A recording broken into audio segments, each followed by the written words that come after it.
I've done some rearranging out in the truck house, and we've got the tow vehicle slash package delivery vehicle, grocery getter Escalade that my wife drives. This thing's been good to us. I pulled all my trucks with it at some point or another. So trying to do some preventative maintenance. This thing's pretty clean under here. Looking at the transmission tonight, I want to do this bypass here for the cooler. So I'm going to do a kit to make it run cold all the time through the radiator up front. Right now it waits till it's 190 degrees, which is not good for the fluid in this. So they just suggest you change the fluid often. So I'm going to try to change the fluid either tonight or soon, but also do this bypass for this 8L90 and get this thing continuing to shift smooth. It's been good so far, but a little bit preventative maintenance. I've had most of the trucks up on the lift at some point, but having my wife's Escalade up here, really a cool feeling, having this shop in my backyard where I can do maintenance and everything, rotate tires. I need to get a tire machine in here, but you name it, oil changes, transmission service, all that good stuff. Really stoked to have this in here.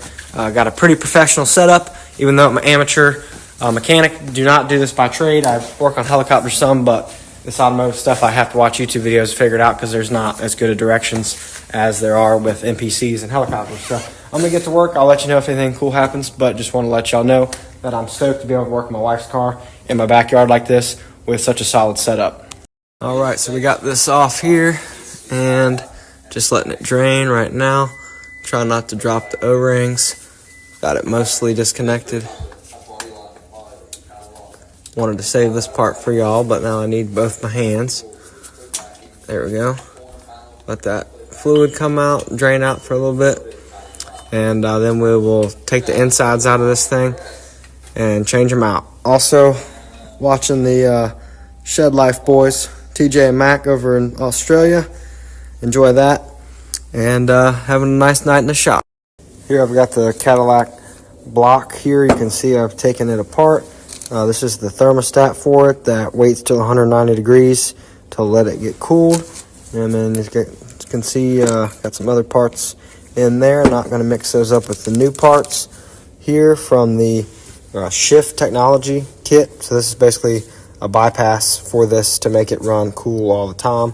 You can kind of read a little bit about that if you pause the screen, but pretty straightforward. Just making sure you put everything in the right order and then put it back together with the clip and reinstall it with the new seal that comes with it. I've got the new part in there with the O-ring, the smaller O-ring, and we got 2 O-rings on this new part with a little ball in there and a spring, which they tell you a couple times to make sure you have that oriented the right way. And then I just have to kind of tilt this so it doesn't fall apart. And plop that in there, and then you just have to push it past the O-rings. As long as everything's still aligned properly, it should just kind of go in there, which I might have to check.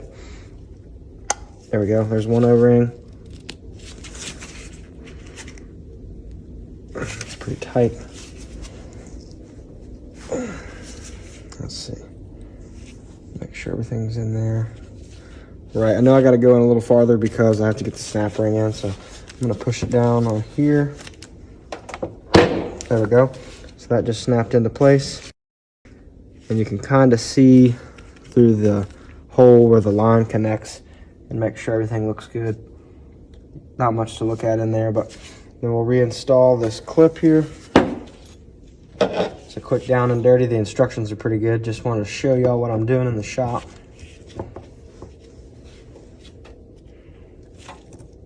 And this will help save these GM transmissions that like to tear themselves up from running hot. Got her put back together under here. Pretty quick job, especially by my standards. Sprayed a little carb cleaner on the area to get the hydraulic fluid cleaned up. So we will get this thing down and check for leaks. Also got to put my diesel 6.7 for this truck back in here, as well as the square body. So I'm going to go wake my neighbors up and I'll be right back. You can tell this undercarriage has been coated with fluid film black because of the way that it is. And you can see there's a couple little spots where it's been wiped off by the jack points, as well as doing like the tall jack stands to support it. So where that has rubbed off, I'm going to spray a little bit more, but here's the fluid film black. I put this stuff on everything, and we'll just go ahead and keep that from getting any worse. and that'll tack up and leave a nice coating like this that can come off with enough force and pressure washing, but is pretty sticky and tacky and nice for a long time. Let's see, hit a couple other spots while I'm in here.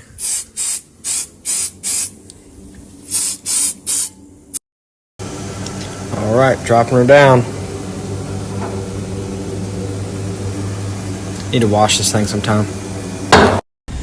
Now I'm just backing out and making sure I don't leave a trail behind me, or in front of me, I guess, since I'm going backwards, of transmission fluid, which I realized I called it hydraulic fluid earlier out of habit, but trying to see on the ground, hopefully not a puddle, and then I'll go check it for leaks in the garage of the house as well.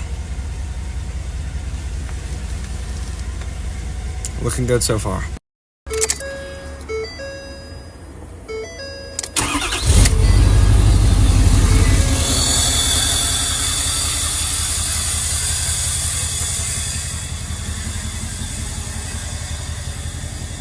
Start up the old square body and get in here since it's been wrecked.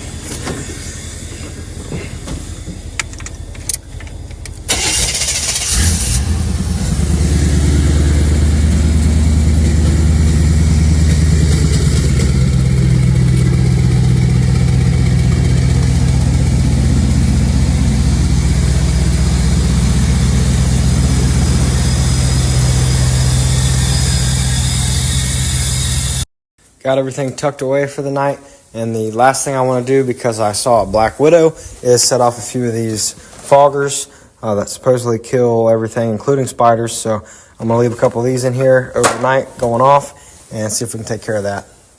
Now that that project's done, that's been on my mind for a while. I bought that kit a while ago, and it's starting to warm up, so I wanted to go ahead and do that. And ultimately, I will change the fluid. I already bought new transmission fluid and everything for that. Might not do that right away, but the next thing I want to get into, now that the Cadillac is running cooler, hopefully, is start working on this white truck, which is a whole nother Frankenstein setup, using the leftover parts from doing this 6.7 Power Stroke swap with this black truck over here. So this truck's going to take me forever. It's already been 5 years in the making. So I bought a few parts trucks to finish it, and out of those parts trucks, I'm going to try to make one drivable, full drive swapped, kind of original patina 1967 crew cab out of this truck and my other crew cab. So I'm going to start working on that hopefully soon, try to drive and use a truck, because right now we have to use the Escalade for literally everything, or my trailer behind the Bronco, which can't tow nothing. Also want to say thank y'all for checking this out. I see everybody watching the story on Instagram, and if you're watching on YouTube, really appreciate you trying to keep the YouTube content coming with some of this, backyard project after working on weekends. Crazy stuff in here in the shop. With that, thanks again. If you guys want to support me in any way, Grappaholics.com is a great way to do it. I have shirts, plates, hats, even air fresheners now that are leather that have either mud grap, trail grap, or just Grappaholics on it. Bunch of decal options. Y'all check it out.